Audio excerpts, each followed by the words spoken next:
Dizem que tem um monstro aqui. Dizem que suas terras são amaldiçoadas. Muitos homens já vieram aqui.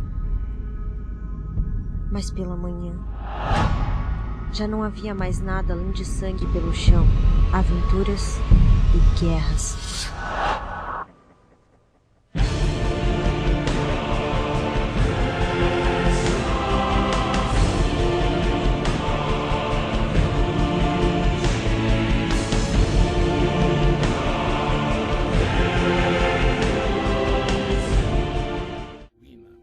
Quando o comandante demonstrar fraqueza, não tiver autoridade, suas ordens não forem claras e seus oficiais e tropas forem indisciplinados, o resultado será o caos e desorganização absoluta.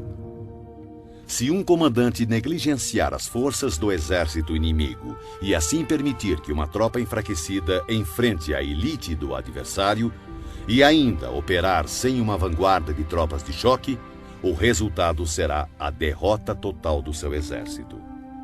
São essas as 6 formas de atrair a derrota e estão em total responsabilidade do comandante. A formação natural da região e a posição estratégica de um exército são os grandes aliados em uma batalha. Mas a capacidade de avaliar o inimigo, de criar condições para se chegar à vitória e de calcular astutamente as dificuldades, perigos e distâncias constitui o teste de um grande comandante. Quem conhecer esses fatores e os colocar em prática de forma adequada será vitorioso. Aquele que lutar sem isso, certamente será derrotado. Desta forma, se tiver certeza que o caminho da batalha garante a vitória, então você deve lutar, mesmo contra a decisão de seu soberano. Mas, se o caminho da batalha não assegura a vitória, então não deve lutar, mesmo com ordem do seu governante.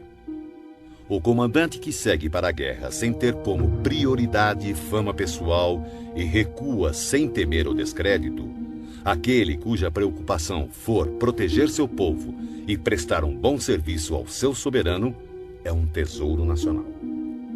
Se o comandante trata seus soldados como se fossem seus filhos, por recompensa eles o seguirão até os vales mais profundos e o defenderão com a própria morte. Porém, se o comandante for generoso, mas incapaz de fazer valer sua autoridade, seus soldados serão como crianças mimadas e ficarão inúteis. Se soubermos que nossas tropas estão prontas para atacar, mas ignorarmos que o inimigo não está vulnerável, chegaremos apenas a meio caminho da vitória.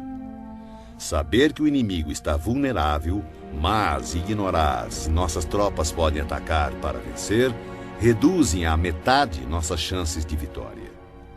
Saber que o inimigo está vulnerável e que nossas tropas estão prontas para atacar e vencer, e ainda assim ignorarmos que o terreno não nos favorece, novamente reduz nossas chances de vitória.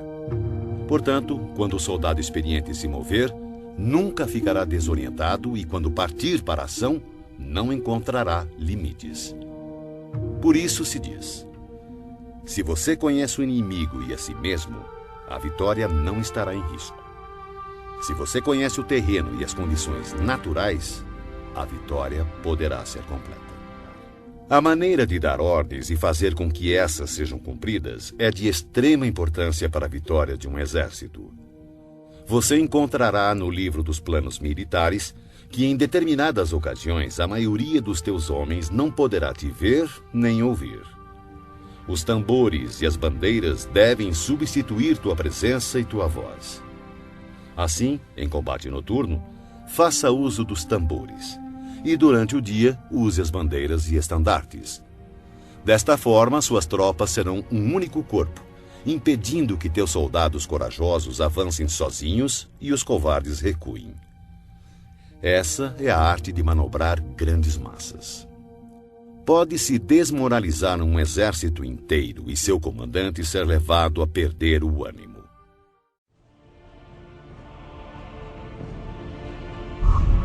Matarei este monstro.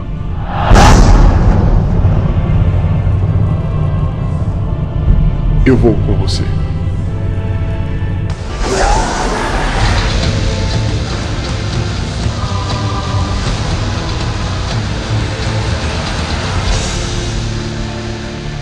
Hoje será diferente. Eu sou poderoso. O terror. O retalhador. Sou o lobo na escuridão. A tragédia da noite. Eu possuo a força, o poder